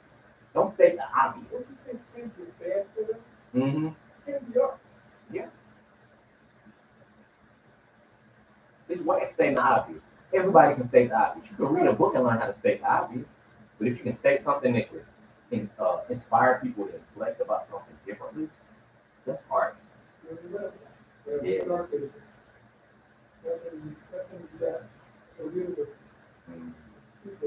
Yeah.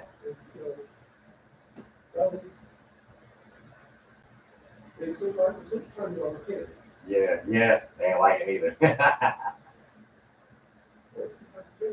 You just made me see a dog walking a person with a leash. That popped in my head because the first thing popped was Dalai Lama in my head. I'm saying you started talking about I saw the Kirby clock. As soon as you started, I saw a Kirby clock and I saw my Yeah. That's my bad. Yeah. They wouldn't like that, would they? Oh well, being wrong is artistic too. True.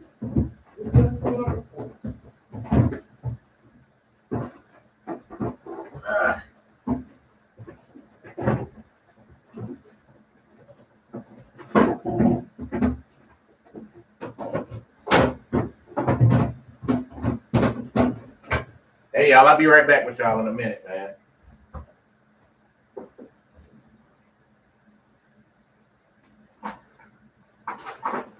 Break me up, show me what you up, cause I don't want 1 minute in that. Woo!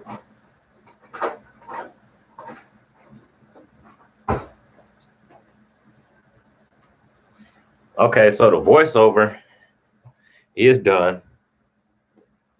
And like I promised you guys, and like I said earlier, next thing I'm going to do, I can play this music again just because it's fun to hear. I only got 20 minutes till 11.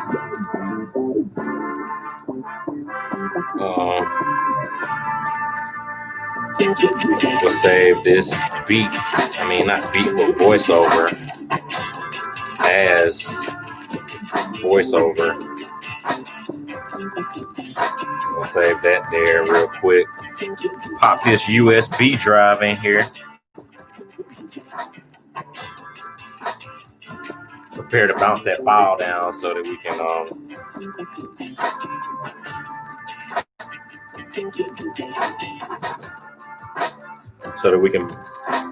get the USB up out of here and put it in this other computer. Drag it up under this file, and then we'll go ahead and upload it to. We actually have to stop the live stream. I think we'll stop the live stream and upload it onto YouTube. Hopefully that doesn't take long, but depending on how long the upload takes, I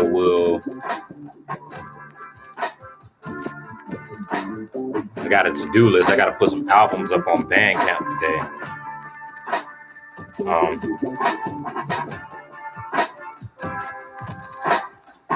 Never wait until things are perfect to start doing what you need to be doing. You know what I mean?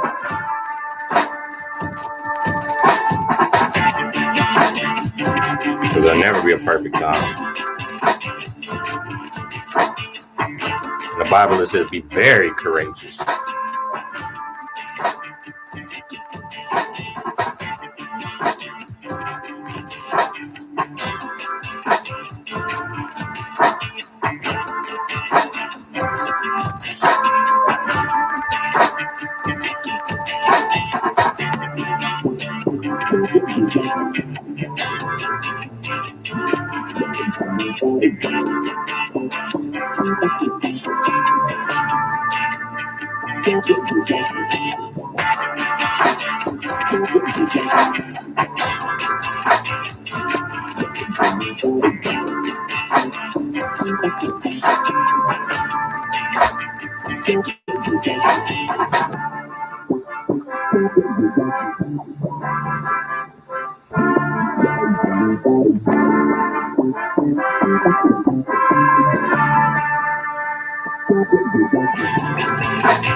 So the track just finally made it onto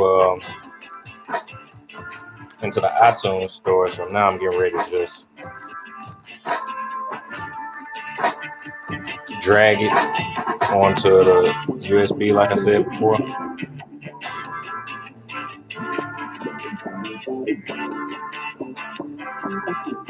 Right if I locate it.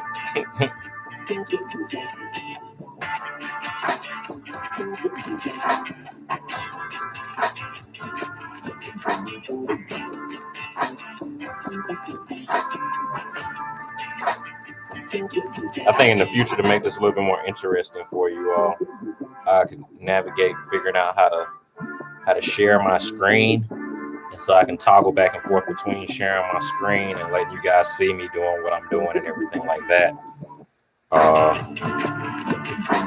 My fiance is telling me I need to download Zoom, so I'll download Zoom maybe after I do some research. I need to do some research and find out if you can stream to YouTube on Zoom. So what I do is I do a Zoom stream to YouTube, and then I can share my screen while I'm working. And so once I'm, obviously, I don't have these two laptops connected, so I won't be sharing like both laptop screens, but I think one will be better than none, right? So that you guys can, be with me, be along with me on the process. You know what I'm saying? So I got this music now on my jump drive, which is Noble gave me this jump drive, y'all. It's actually called the Batmobile. It's got Batman on the USB. Y'all got any other cool USBs, man, out there that y'all want me to have, man? Feel free to DM me on Vintage Music Soul or Patrick Gregory Photo, and tell me you saw the video and let me know that you got a really cool USB drive that you want me to have, and send it to me. I'll give you a place to send it to, an address to send it to once I get the DM. One of my favorite USBs, actually, man, if anybody gets their hands on it, is they got MPC like Beat Machine USBs on mpcstuff.com, I think. Send me one of those. I like those. Okay, so now I got this in here. I'm working kind of slow. I gave myself a lot of stuff to do today, intentionally. So now I'm looking for the voiceover file that I just got, and I have it now. It's in my hands. Moo-hoo-ha-ha-ha-ha. So now I'm dragging it in this file right now. So now it's at the beginning, and now you'll hear, yo, so What's going on, y'all? Follow my social media at the Vintage Music Soul and Patrick Gregory Photo. I shot some photos not too long. So one thing people love to complain about is how loud I have the music all the time. I always had the music so loud that you can barely hear me talking. And that's just because, you know, I tremendously love photography. It's been a part of my life, but music's been a part of my life, in my opinion, longer. And so it takes me a while to shift,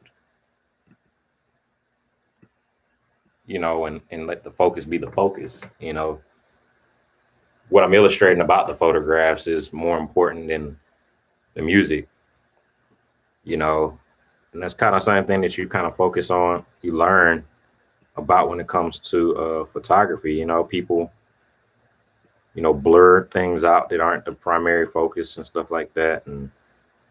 But to me, like that's what all the art form is about, man. Like if you looked at any of the like Tarantino videos, man, he'll zoom in, not zoom in, but he'll focus on something that seems like it's a minimal part of the scene. Like a lot of people would change the camera view if, like, say for example, that last the photograph that I did with the two guys that were chilling in the car outside of the corner store, and notice how in one shot I focused on the driver, and another shot I focused on the passenger.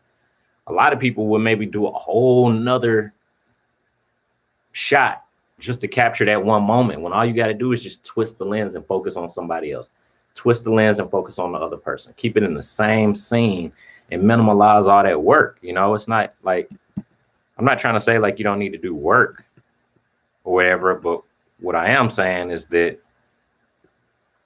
you know, like, I just lowered the volume on that. But what I am saying is that you can have a simple approach and still get an amazing product.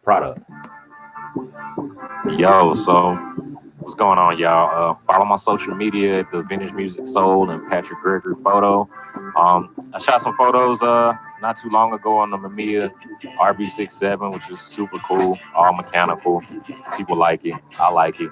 Bought it a long time ago, and I didn't really get the best price for it, but hey. Okay, cool. So I lowered those volumes down on the track to about 22% of where, well, as a total. Now I'm trying to blade cut this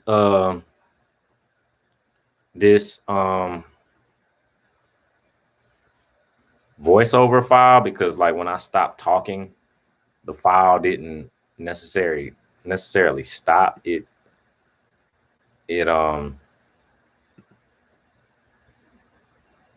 instead of stopping, like there's all this like after hang. I think there's a blade feature on here where you should be able to like cut a file in the middle. And I used to do this all the time, but it's been like a while since I've made a YouTube video and iMovie. I've been doing a lot of streaming, just because you don't have to edit it at all. It's really easy. You just go, you know what I'm saying? And I appreciate that. It also gives an opportunity for people to be here with me at the same time.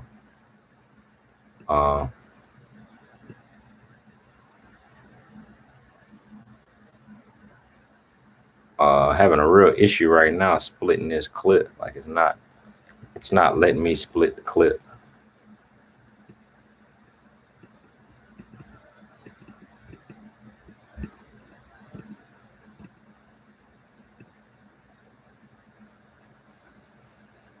I'm not sure why it's not letting me do it, but it's not letting me do it.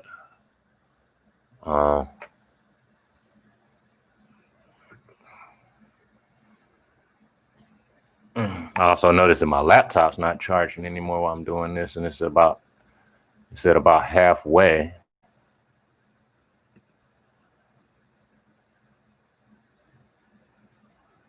And so I want to split this clip.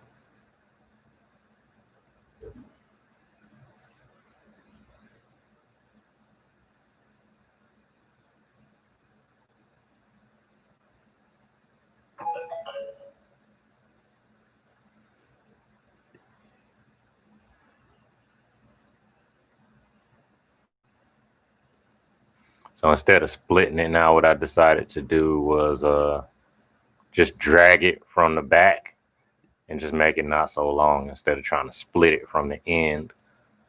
No longer did that. Now I'm just, shoot.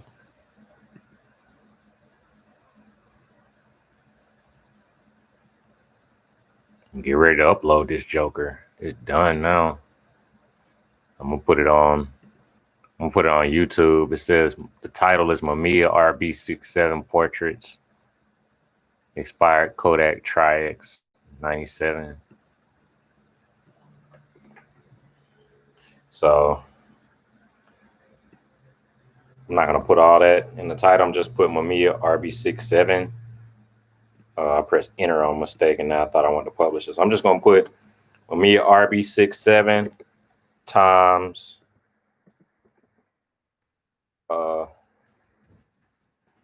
Leica M6,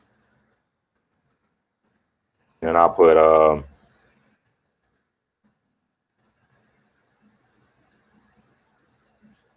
art.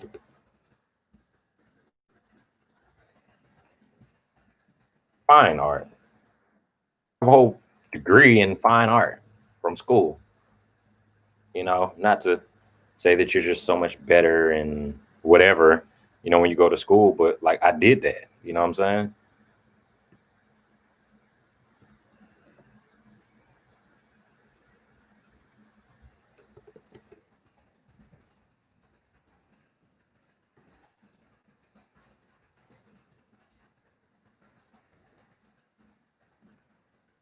I'm typing in my description is these are fine art photos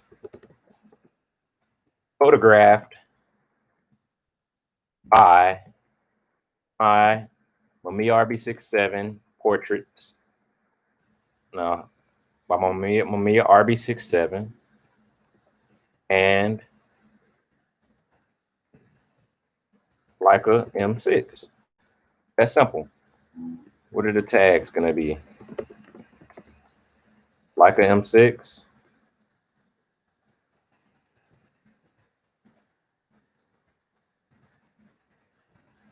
Leica M6. Let me not be typing in all cap lock so it doesn't come up funny in the search.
My dog is out acting off the chain right now. I'm getting ready to publish this to YouTube. Hopefully it doesn't mess up my live stream if I publish simultaneously. I don't really know. Never done this at the same time, so we'll see. The stream is still going, and my dog George is barking off the chain right now. It might be the mailman or something. She can't stand like mail trucks and trash compactor trucks. She don't like any of that. So it's 11 o'clock.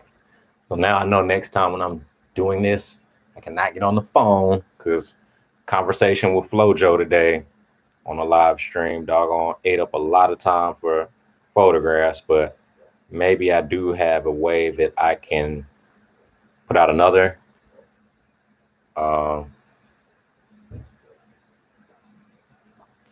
Where's my pencil? So I can check off that I did one video.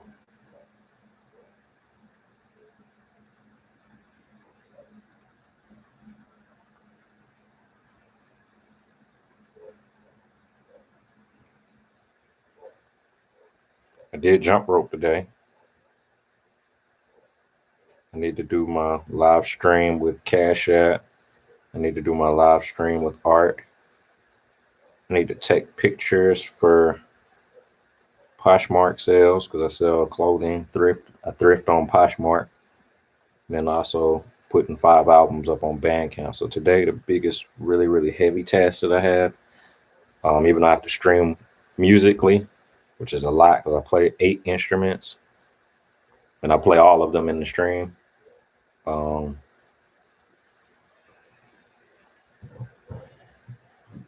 Not a tremendous amount of stuff to do, really. It's not a lot of stuff to do, but I got to get it done. And my video, I think, is, well, actually, I got the little spinning circle going on right now. So, but I maybe could check on my phone and see if my video has gone live yet.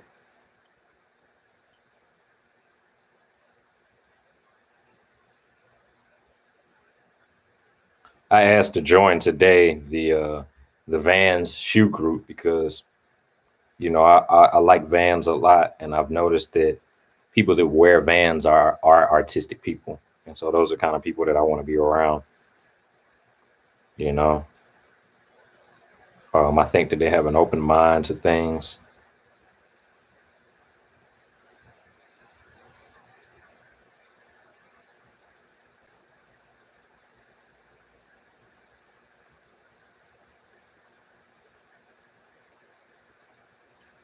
Okay, so I'm just going on my page right now to see, to my channel on my phone.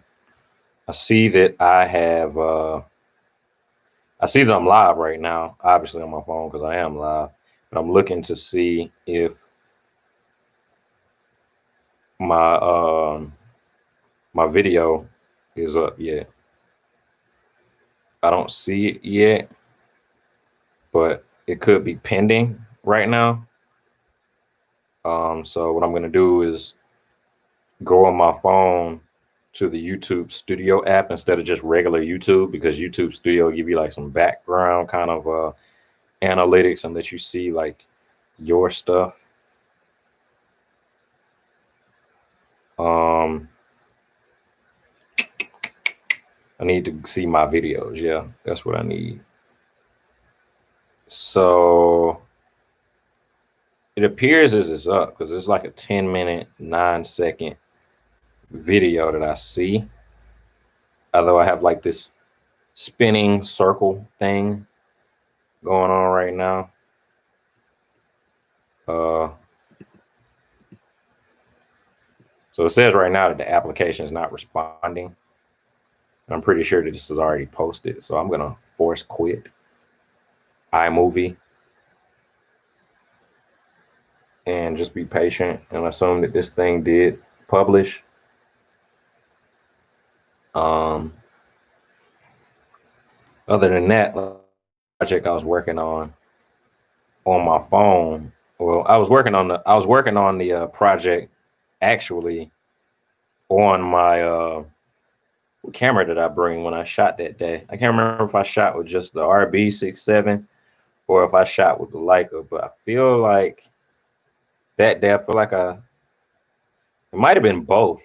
I'm gonna stop doing that so much and just focus on one camera, but I captured some images of some cats, and they turned out pretty well on some scenes I really wanted to shoot. It was a joke on one photographer's work that I look at. So I got 1, 2, 3, 4, 5, 6, 7, 8, 9, 10, 11, 12, 13, 14, 15, 16, 17, 18, 19, 20, 21, 22, 23, 24, 25. Did 25 photographs on my phone that were kind of like background shots that I was using to shoot. I actually just forgot. I forgot to input these photographs because my fiance took a video of me loading up the Mamiya the day that we made this, the video that I just published. And I kind of want to put this into the video, but like I kind of don't want to go back and do it again.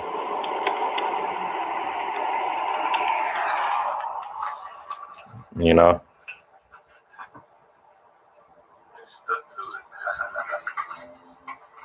That's the day that I shot the just the video from the day that I shot the photographs of my fiance. You'll see this in the well, you won't see this in the video because I don't think I'm gonna put it in there, but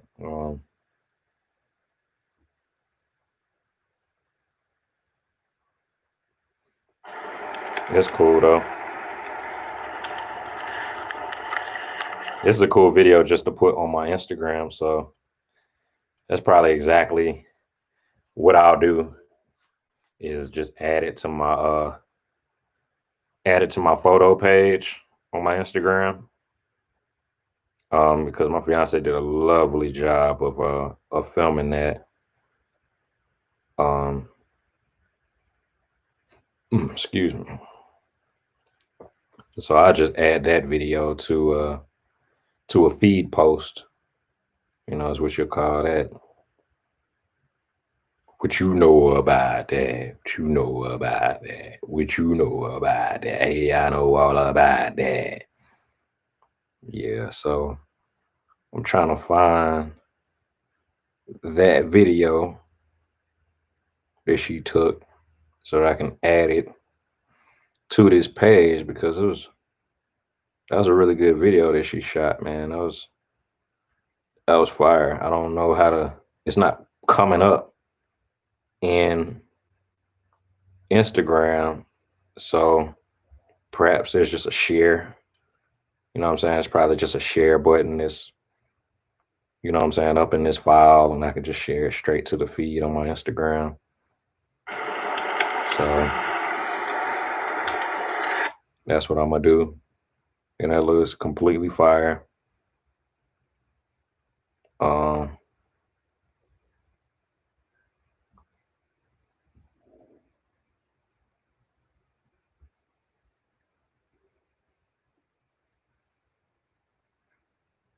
And she did an amazing job at this.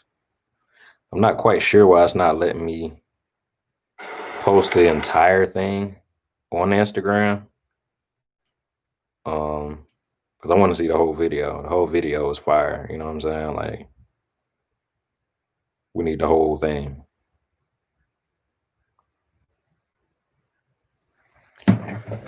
I just think about that for a moment. I don't know how I feel about that or where I want that to go, but actually I also don't want to major in minor things. So what I'm probably going to do is make a quick decision right now.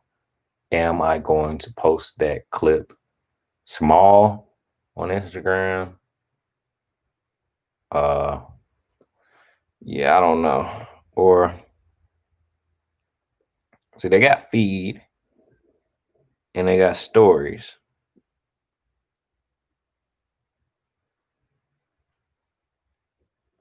If I open it up in Filmmaker,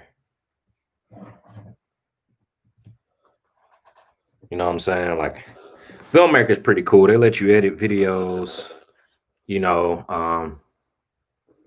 and put music behind them and everything like that. So there might be something, you know, worth trying out. I can try to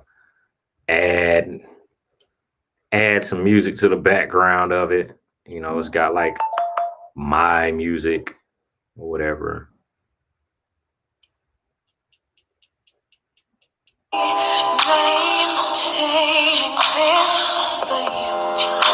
I recorded clips at I didn't realize that. I recorded clips of Cinnamon and Denise's concert.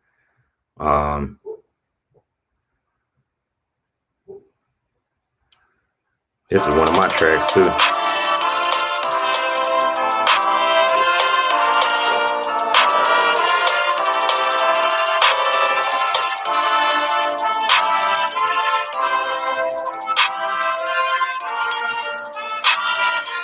I think the video is only like 3 minutes long, so I'm like looking for like a little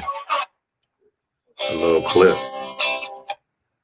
What about this? I don't even know what that is. That's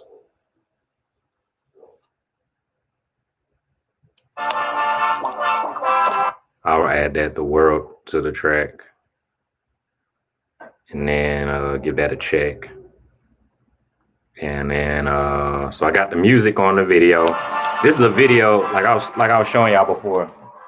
This is a video that my fiance filmed of me loading the camera that I shot the video on. So I'm like loading it, but I just like drag some music up under it real quick. That's, you know, like I showed y'all earlier, that's me loading the Mamiya with film. And so I just drag some music up under it, and I'm editing it in a video maker right now. Because when I tried to share the entire clip, onto Instagram from my phone, and it like wouldn't let me share the whole thing. It was like only let me do like a minute, and I don't want to do that, you know. So I don't know. I also got to double check and make sure I'm not saying any like.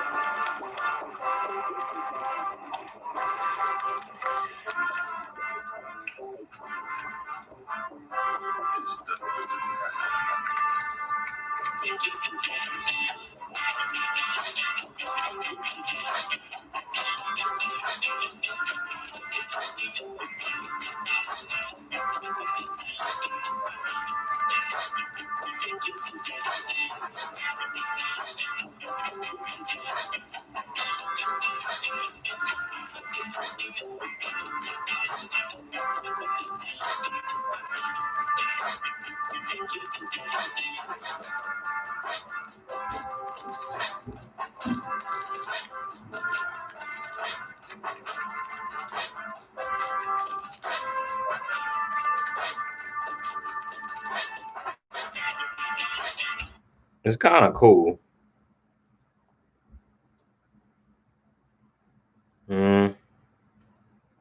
Y'all run with it.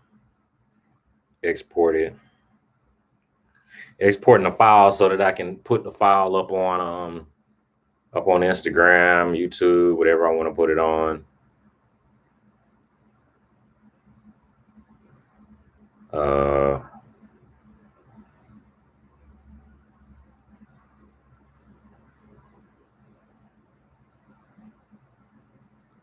The funny thing is I bought this like app for video maker. I bought the full version before, and when I bought it, it takes like their advertising tag off the top of it, so it looks, you know, just unbranded, you know.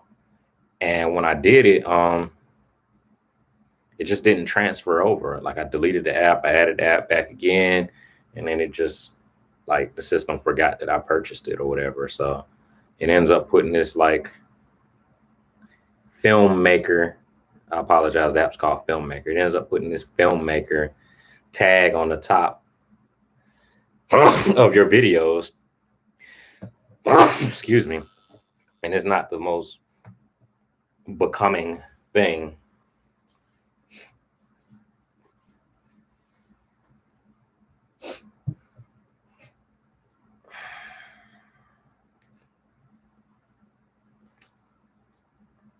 I'll be right back, y'all. I need a sip of water.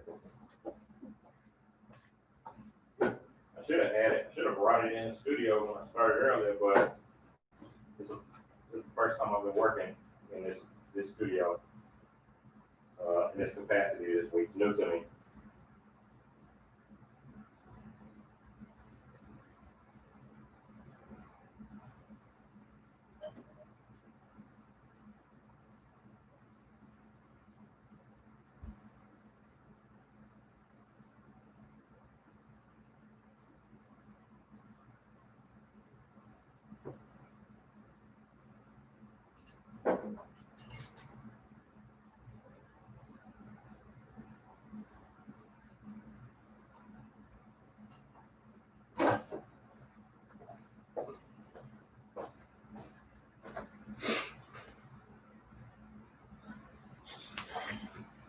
Okay, that's at 50%.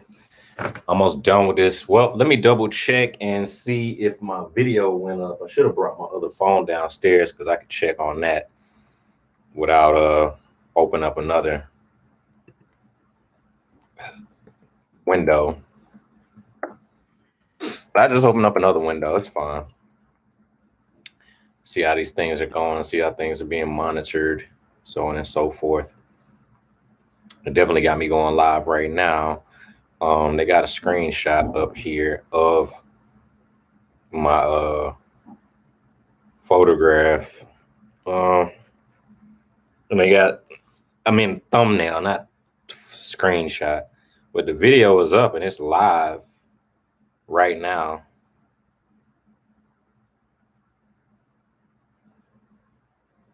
Yeah, so it went up like I thought it did. I'm happy about that. I'm happy with the growth that we're making right now. This is really good.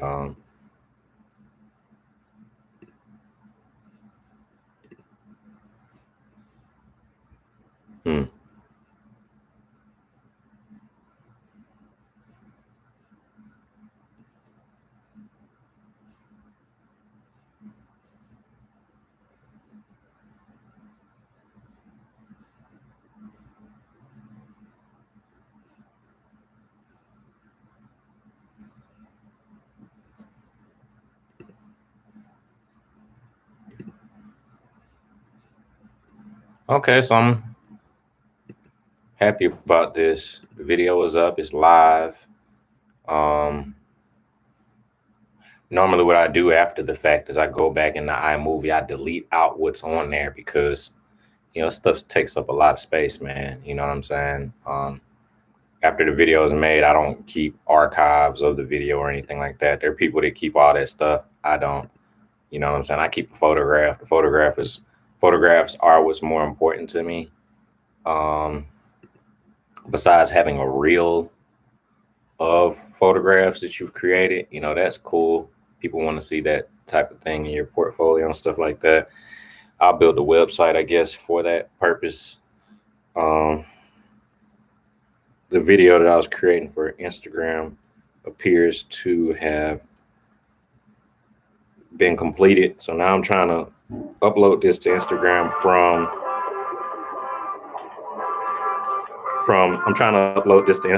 from Video Maker as opposed to straight from my phone and the video portion. So I'm fine with it right now. I don't want to trim it. Like, I don't want it to be short as crap. So that's kind of where we are with this. Maybe perhaps what I can do is proceed as if I were gonna back out. And what I can do is I can just I can save a draft. I didn't mean to go back that far. So what I can do is save a draft of the video of the first 30 seconds. And maybe just put up a multi post type of thing is what I'm thinking. So I saved a draft of the first one already. Now I'll trim it and put it at the 1 minute mark because it only allowed me to do 1 minute of the video. So I trim that, go for it as if I'm going to post it, don't post it, and then go all the way back, still save the draft. And then it's kind of like you just keep repeating those steps because I started at the 1 minute mark the first time and it stopped at about 2 minutes and some change, 2.5 minutes. So then I just proceed and go forward with that clip. And then you just kind of keep repeating the steps. Go back. So that went from 310. See, back out of that, save the draft, go back forward again. And that was from the first one was 1 minute to 0 seconds to 1 minute. Then from 1 minute to 2.5 minutes. And then 2.5 minutes to 3:10, and then just the tail end of whatever's was left, which in my opinion was like somewhere between 2:30 and 3:10. So that's how I'm going about that. That's how we'll get all of the clip included and back on out, save the draft. And so now we should have all those individual clips saved. And then we just back out, get rid of that, reopen Instagram. And we're kind of starting off with the clean slate, just to upload freshly onto Instagram. So that's how we're gonna go about doing that right now. So I should have all those individual clips ready in terms of videos. I don't see it though. So if I go to I don't see that right now though. So we're gonna try to work this out once more. Create with Reels, record and edit short videos. So they got to be short. But man, I thought I downloaded, cut all of those individual clips the right way, but they don't. Okay, so if I go to multiple, and I just saved all of those, and they didn't save. Okay, so cool. Let me do a long video.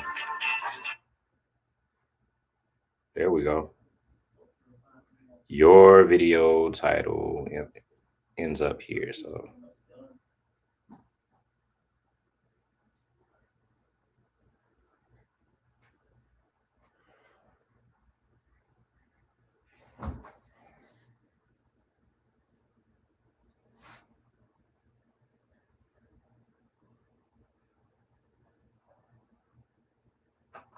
trying to line it up and get a cover for it, but it's all good. We'll figure that out. So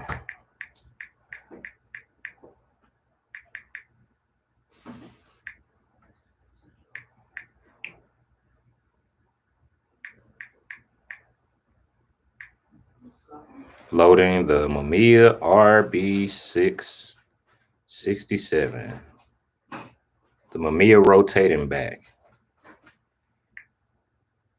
There we go.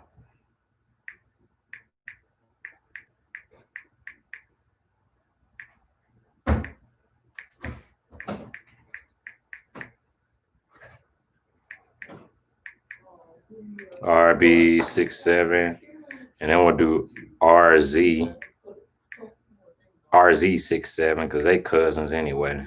Don't matter.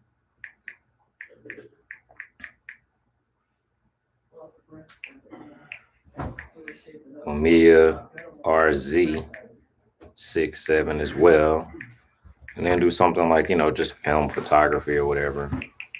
We're setting up the hashtags right now. Film process is cool. Anyway, I don't feel like sitting here adding a whole bunch of hashtags. I added some, and that's cool enough. So those are posted there.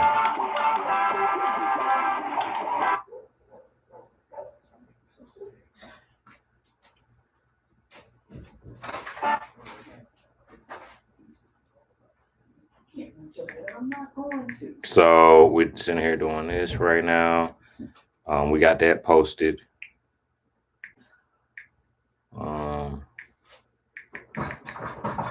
Yeah, so the video is up. Getting ready to start working on the next one, and now we'll end this live stream right now. Interesting enough, I don't know why this computer isn't charging.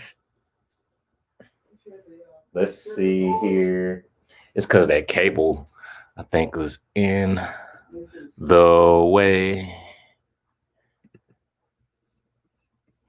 Let's close down this stream real quick because we've been streaming now for 2 hours and 9 minutes. So let's end the stream right now. Y'all take care. I'm gonna be live in a minute for some sense of practice. Go down the list of things to do today. It's crazy long. Peace, y'all.